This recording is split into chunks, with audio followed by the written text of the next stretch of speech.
ആഭ്യന്തര സംഘർഷം രൂക്ഷമായ നേപ്പാളിൽ മലയാളികൾ കുടുങ്ങിയിട്ടുണ്ട്. കാഠ്മണ്ഡു ഗോശാലയ്ക്ക് സമീപമാണ് 40ഓളം വരുന്ന ടൂറിസ്റ്റുകളുടെ സംഘം കുടുങ്ങിയത്. കൊടുവള്ളി മുക്കം മേഖലയിൽ നിന്നുള്ള ആളുകളാണ് കുടുങ്ങിയിരിക്കുന്നത്. ഞങ്ങളിപ്പോൾ ഇവിടെ റോഡിൽ കുടുങ്ങി നിൽക്കുകയാണ്.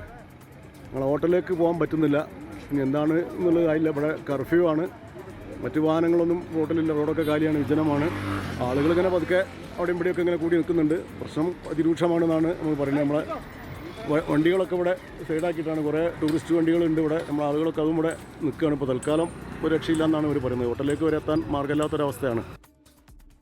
നിഖിൽ പ്രമേഷുണ്ട് വിശദാംശങ്ങളുമായി കോഴിക്കോട് നിന്ന്. നിഖിൽ, ഇവരുടെ ബന്ധുക്കൾക്ക്, കോഴിക്കോട് നിന്ന് പോയ ആളുകളുടെ ബന്ധുക്കൾക്ക് ഇവരുമായിട്ട് ബന്ധപ്പെടാൻ സാധിക്കുന്നുണ്ടോ? ഏറ്റവും ഒടുവിൽ പ്രധാനമന്ത്രിയുടെ രാജി വന്നിരിക്കുന്നു. പ്രക്ഷോഭകരുടെ പ്രധാനപ്പെട്ട ആവശ്യവും അതായിരുന്നു. അങ്ങനെയെങ്കിൽ ഇനി സാഹചര്യങ്ങൾക്കൊരയവ് വരും, ഈ സംഘർഷ സാഹചര്യങ്ങൾക്കൊരയവ് വരുമെന്ന് മനസ്സിലാക്കുന്നു. ഏറ്റവും പുതിയ വിവരം അവിടെ നിന്ന് എന്താണ് ലഭിക്കുന്നത്? ഗോകുൽ, ജൻസിയുടെ പ്രതിഷേധം, പ്രക്ഷോഭം അതിൽ നടുങ്ങി നിൽക്കുമ്പോൾ മലയാളികൾക്കും അതിൽ ഏറെ ആശങ്ക വിതയ്ക്കുന്ന സാഹചര്യം ഉണ്ടായത്.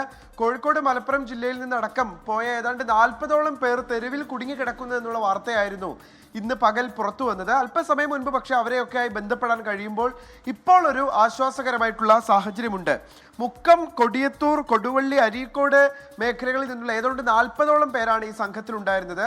കോഴിക്കോട്ട് ഒരു ട്രാവൽസ് മുഖാന്തരമായിരുന്നു ഇവർ കാഠ്മണ്ഡുവിലേക്ക് യാത്ര തിരിച്ചത്. ഇതിൽ അധികവും പ്രായമായ ആളുകളൊക്കെയാണ്. അതാണ് ഏറ്റവും കൂടുതൽ ആശങ്ക വിതയ്ക്കുന്ന ഒരു സാഹചര്യം ഉണ്ടാക്കിയത്. ഇവർ താമസിച്ചിരുന്ന, ഇവർക്ക് ഈ ടൂർ ഓപ്പറേറ്റർ മുഖാന്തരം നൽകിയിരുന്ന മുറിയിലേക്ക് അവർക്ക് തിരികെ പോകാൻ കഴിയാത്തൊരു സാഹചര്യം ഉണ്ടായി. ഇവർ തെരുവിൽ കുടുങ്ങിപ്പോകുന്ന ഒരു സാഹചര്യം ഉണ്ടാവുകയായിരുന്നു. തുടർന്ന് ഇപ്പോൾ അവിടുത്തെ ഓപ്പറേറ്റർ, അതായത് ഇവരെ ഇവിടെ നിന്ന് കൊണ്ടുപോയ അവിടുത്തെ ഓപ്പറേറ്റർ ഇടപെട്ടുകൊണ്ട് അവർക്കിപ്പോൾ ഒരു താൽക്കാലിക താമസ സൗകര്യം ഒരുങ്ങിയിട്ടുണ്ട്. അതുകൊണ്ട് ആശങ്കപ്പെടുന്ന തരത്തിലുള്ള ഒരു വലിയ പ്രതിസന്ധി നിലവിലത്തെ സാഹചര്യത്തിൽ ഇല്ല. ഇപ്പോൾ പ്രധാനമന്ത്രി രാജിവെച്ചൊരു സാഹചര്യം കൂടി ഉണ്ടായതിന് പിന്നാലെ ഇനി അല്പം കൂടി കാര്യങ്ങൾ ശാന്തമാകും, അവർക്ക് മടങ്ങാൻ കഴിയുന്ന ഒരു സാഹചര്യം ഉണ്ടാകും എന്നുള്ളതാണ് ഇപ്പോൾ പ്രതീക്ഷിക്കുന്നത്. ഇന്നലെ പുലർച്ചെയാണ് ഈ സംഘം ഇന്ത്യയിൽ നിന്ന് വിമാനമാർഗം നേപ്പാളിലേക്ക് എത്തുന്നൊരു സാഹചര്യം ഉണ്ടായത്. ഈ സംഘർഷത്തെക്കുറിച്ചൊക്കെ അറിവുണ്ടായിരുന്നെങ്കിൽ ഇത്രമേൽ കലുഷിതമാണ് ആ മേഖലയിലെ പ്രശ്നങ്ങൾ നിങ്ങൾ അറിഞ്ഞിരുന്നില്ല എന്നുള്ളതാണ് ഈ പോയ ആളുകളൊക്കെ പറയുന്നത്.